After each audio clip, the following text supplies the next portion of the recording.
Sales de tu casa, el aire está frío, la calle, tranquila. La gente camina, habla, vive en automático, pero algo no encaja. En la esquina, ves a un hombre parado. Está demasiado quieto.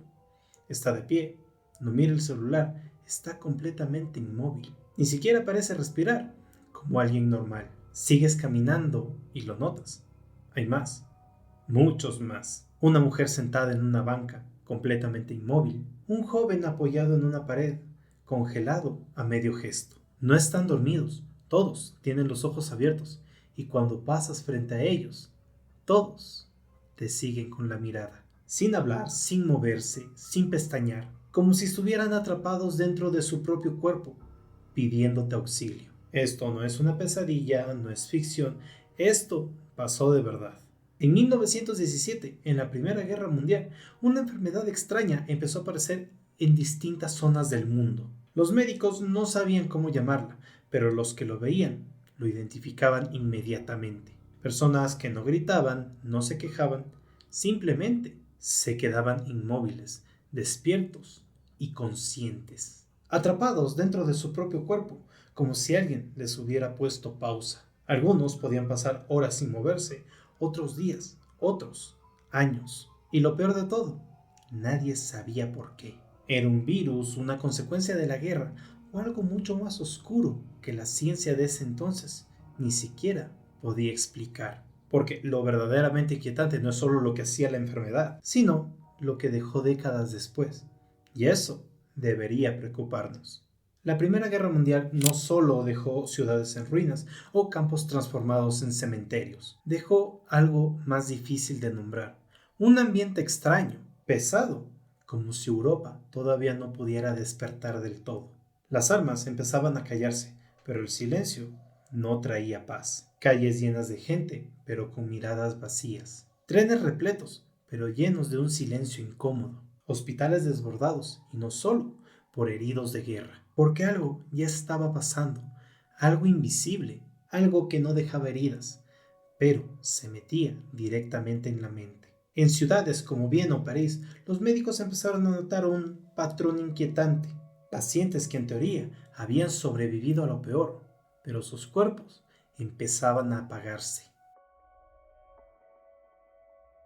No era ni fatiga, no era trauma, no era nada que ellos pudieran nombrar. Europa había sobrevivido a la guerra, pero ahora enfrentaban algo distinto, algo que no destruía ciudades, sino que apagaba personas. Y entonces surgió una pregunta inquietante, más que cualquier bomba. ¿Esto era consecuencia de la guerra o solo el inicio de otra? Todo empezó en ese momento como algo que parecía un error médico. Invierno de 1917 en Viena. Un neurólogo llamado Konstantin von Economo empezó a notar algo inquietante. Pacientes completamente distintos, con diagnósticos distintos, pero con síntomas inquietantemente similares. No era solo un caso aislado, eran varios, muchos simultáneamente. En poco tiempo él publicó un estudio describiendo a 6 pacientes que no encajaba con nada de lo que había visto. No tenemos un registro detallado de cada uno, solo una descripción clínica comparativa, pero solo eso fue suficiente para encender la alarma en el mundo.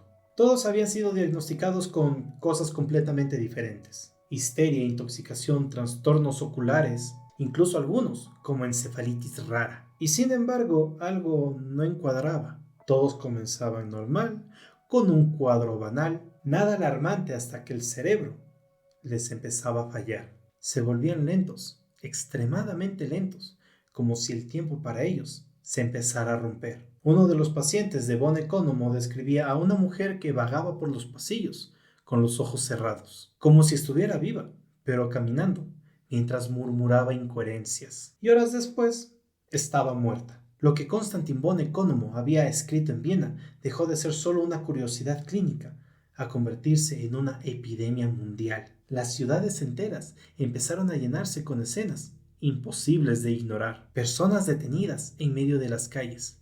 Personas que se sentaron sin haberse movido durante horas, mirando al vacío como si alguien hubiera apagado algo dentro de ellas. Algunos se quedaban completamente rígidos, otros atrapados en movimientos mecánicos extremadamente lentos, como si cada gesto tuviera que atravesar una barrera invisible. No era solo una enfermedad, era una interrupción en sus vidas. En hospitales como Londres o Berlín, decenas de médicos describieron salas completamente llenas de pacientes inmóviles, conscientes, pero inaccesibles. Podían ver, podían escuchar, pero no podían responder. Y esto no era solo una enfermedad aislada en Europa. Otros casos, como en Japón o Estados Unidos, empezaron a aparecer en distintos puntos del mundo, sin un patrón claro, sin una advertencia, simplemente aparecía.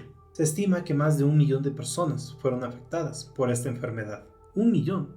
Y entonces aparece la pregunta que nadie podía responder. ¿Cómo podía existir una enfermedad que apaga a la persona sin matarla en principio? ¿Y cómo podía dejarla atrapada en su propio cuerpo? La medicina hizo lo que mejor sabe hacer cuando no entiende algo. La medicina hizo lo que sabe hacer cuando no entiende algo: disparar hipótesis en todas direcciones. Algunos médicos lo vincularon con la gripe española. La coincidencia temporal era demasiado tentadora. Una secuela tardía, decían, un eco de esa pandemia. Pero había un problema incómodo.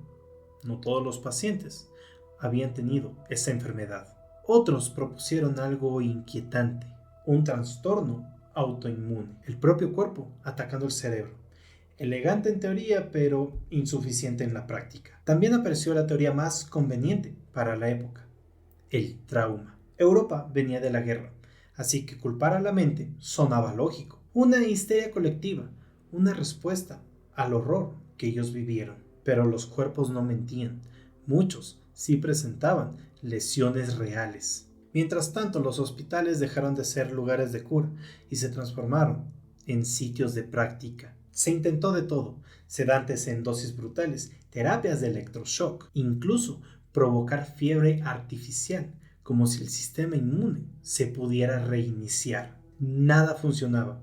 Unos cuantos sí mejoraron, muchos otros empeoraron, pero todos se quedaron atrapados en sus cuerpos. Y en ese punto el miedo empezó a cambiar de forma. Esto ya no era solo una enfermedad extraña, era impredecible. Podía comenzar como un malestar leve y luego robarte el control de cada músculo de tu cuerpo. Y entonces surgió una pregunta mucho peor que cualquier síntoma. Si todos compartían las mismas causas, estábamos hablando solo de una sola enfermedad. Mientras Europa intentaba descifrar lo que tenían enfrente, el resto del mundo empezó a reportar que tenían lo mismo, incluso en regiones donde la guerra jamás llegó directamente, como en América Latina. Las personas empezaron a apagarse de forma extraña. Esto destrozó una de las teorías más cómodas de esta enfermedad.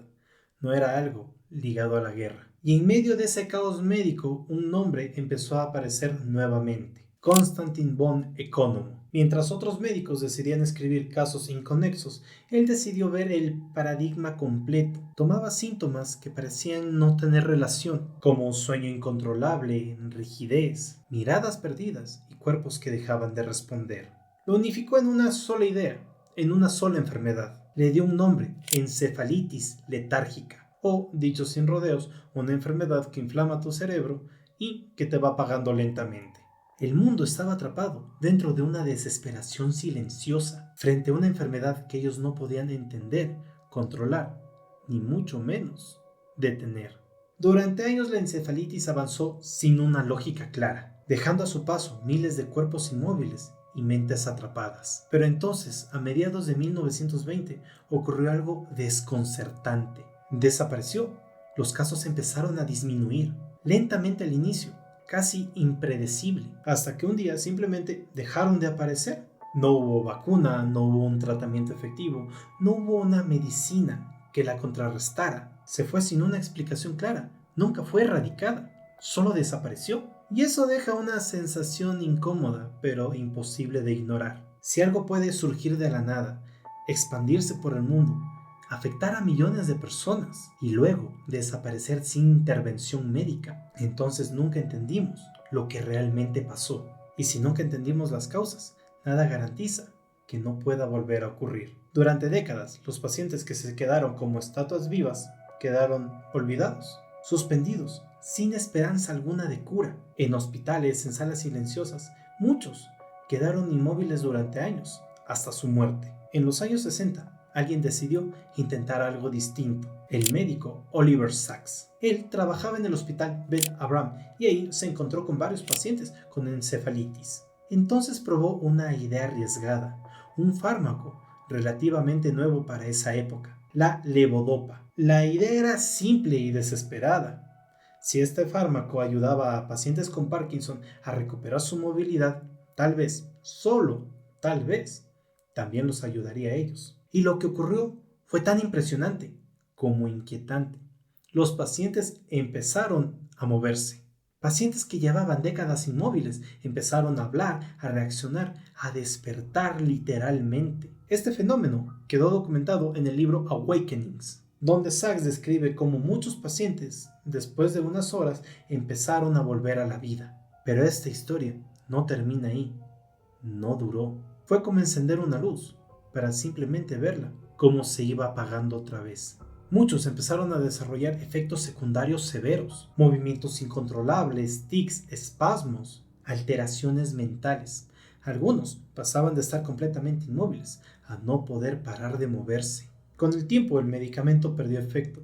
Los pacientes desarrollaron una especie de resistencia al fármaco y muchos regresaron al silencio. Hoy, más de un siglo después, la encefalitis letárgica sigue siendo un misterio médico, porque no existe una causa confirmada. Se han propuesto hipótesis como infecciones, respuestas autoinmunes, incluso vínculos con las pandemias de esa época, pero ninguno cierra el caso completamente. Y eso es lo más inquietante de todo, porque no estamos hablando de una enfermedad cualquiera, porque estamos hablando de algo que pudo apagar la voluntad humana. Y la pregunta que queda flotando es esta.